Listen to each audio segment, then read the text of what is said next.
Smith. Oh là, ça y est, Ewan et McRae, mais McRae ne mord pas. Et Charla qui vient s'en mêler. Bon, alors... C'était à prévoir, Yvon. Oui, et... Là, Charla devrait être chassé selon le règlement, mais...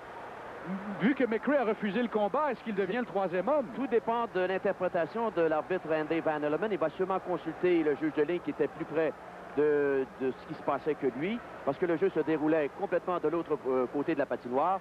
Ewan, lui, a cherché à faire un mauvais parti à Basil McRae, qui lui a totalement refusé le combat, et Charla s'est amené ensuite pour venir aider son coéquipier. Bon, c'est pas facile pour les juges de ligne, parce que ce sont deux colosses. Charla qui veut absolument reprendre le combat avec Ewan. Et finalement, on va reconduire Shane Charla vers le banc des pénalités. Ewan sera conduit lui aussi. Et on va sûrement se chasser Todd Ewan. Est-ce qu'on le renvoie vers le banc du Canadien? C'est ce qu'a indiqué l'arbitre Randy Van Hellemond. Il devrait sûrement y avoir une pénalité de 2 minutes additionnelles à Ewan pour avoir été celui qui a Hellemond, alors qu'on revoit comment le tout s'est déroulé dans le territoire du Canadien. Vous observez tout à la droite de l'écran, c'est Ewan et McRae, alors que le combat s'est engagé à cet endroit.